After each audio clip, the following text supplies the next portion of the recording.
1376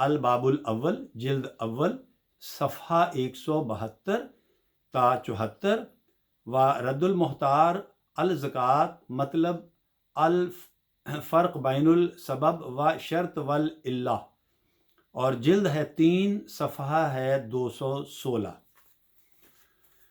تو ناظرین محترم، اب ہم دیکھتے ہیں کہ اگر مدیون نہ ہو مگر مدیون کا ضامن ہو تو، اگر خود مدیون نہیں مگر مدیون کا کفیل ہے اور کفالت کے روپے نکالنے کے بعد نصاب باقی نہیں رہتا۔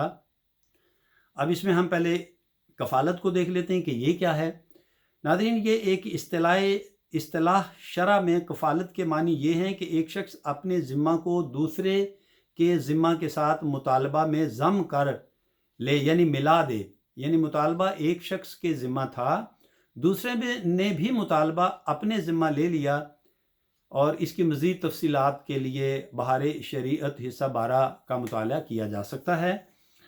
تو ناظرین، بات یہ ہے کہ اگر خود مدیون نہیں مگر مدیون کا کفیل ہے اور کفالت کے روپے نکالنے کے بعد نصاب باقی نہیں رہتا، زکوٰۃ واجب نہیں ہوگی۔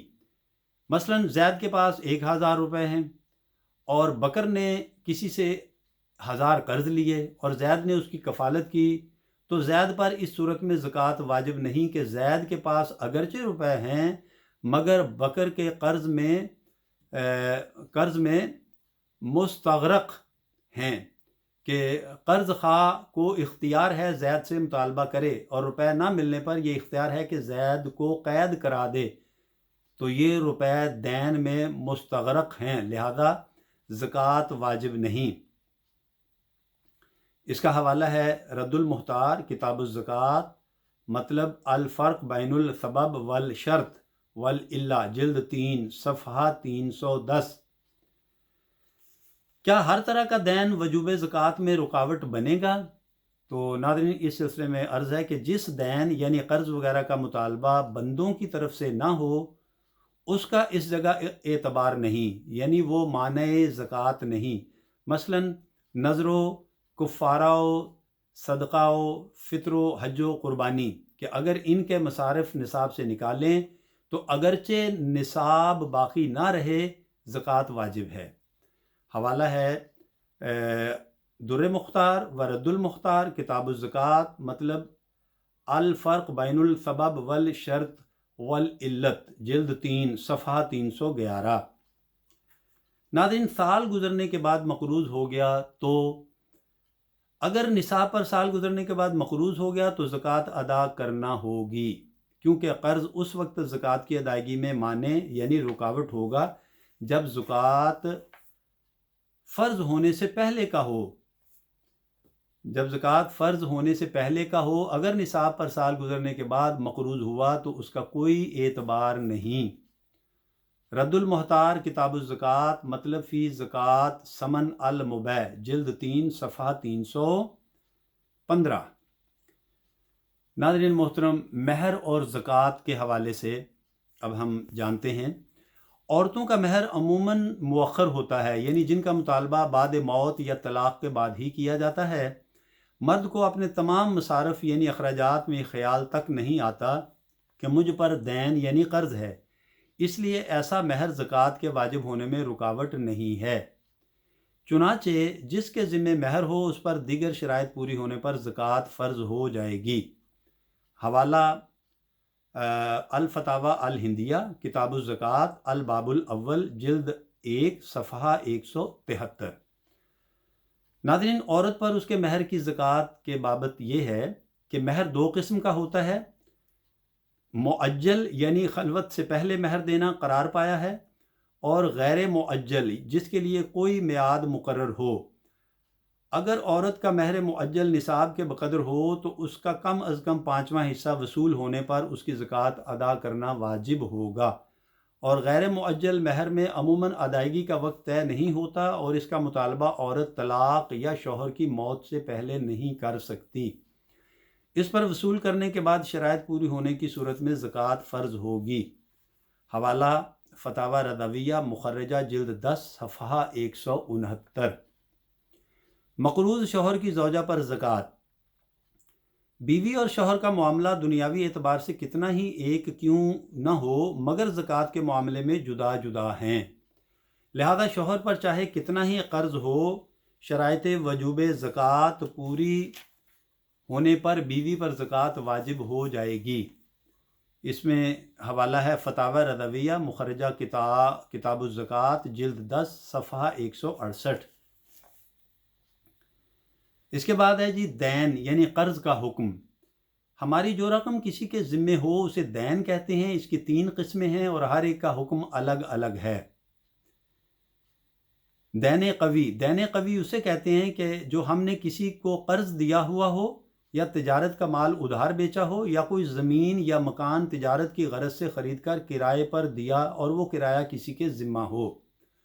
حکم: اس کی زکوٰۃ ہر سال فرض ہوتی رہے گی لیکن ادا کرنا اس وقت واجب ہوگا جب مقدار نصاب کا کم از کم 5واں حصہ وصول ہو جائے تو اس 5ویں حصے کی زکوٰۃ دینا ہوگی۔ مثلاً 50,000 روپے نصاب ہو تو جب اس کا 5واں حصہ 10,000 روپے وصول ہو جائیں تو اس کا 40واں حصہ 250 روپے بطور زکوٰۃ دینا واجب ہوگا۔ آسانی اس میں ہے کہ ہر سال اس کی بھی زکوٰۃ ادا کر دی جائے۔ 2. دین متوسط اسے کہتے ہیں جو غیر تجارتی مال کا عوض یا بدل ہو، جیسے گھر کی کرسی یا چارپائی یا دیگر سامان بیچا اور اس کی قیمت لینے والے پر ادھار ہو۔ اور حکم: اس پر بھی زکوٰۃ فرض ہوگی مگر ادائیگی اس وقت واجب ہوگی جب بقدر نصاب پوری رقم آ جائے۔ اور تیسرا ہے دین ضعیف، وہ ہے جو غیر مال کا بدل ہو، جیسے مہر اور مکان یا دکان کا کرایہ کے نفع کا بدلہ ہے، مال کا نہیں۔ اس کے بارے میں حکم یہ ہے کہ اس میں گزشتہ سالوں کی زکوٰۃ فرض نہیں ہے۔ جب قبضہ میں آ جائے اور شرائط زکوٰۃ پائی جائیں تو سال گزرنے پر زکوٰۃ فرض ہوگی۔ حوالہ ہے در مختار کتاب الزکوٰۃ اور باب الزکوٰۃ المال جلد 3 صفحہ 281 اور بہار شریعت حصہ 5 صفحہ 906۔ تو ناظرین، آج کے بیان کے لیے اتنا ہی۔ امید ہے آپ کو ہماری یہ ریکارڈنگ پسند آئی ہوگی اور آپ ہماری اس ویڈیو کو لائک کریں گے، شیئر کریں گے اور اپنے قیمتی کمنٹس جو ہیں اپنی آراء سے بھی ہمیں مستفید کریں گے۔ تو ناظرین، اس کے ساتھ ہی اجازت چاہتے ہیں۔ اگر حیات و صحت نے اجازت دی تو آئندہ ویڈیو کے ساتھ بہت جلد پھر آپ کی خدمت میں حاضر ہوں گے۔ تب تک اپنا اور اپنے پیاروں کا بہت خیال رکھیے گا۔ اللہ ہم سب کا حامی و ناصر ہو۔ فی امان اللہ۔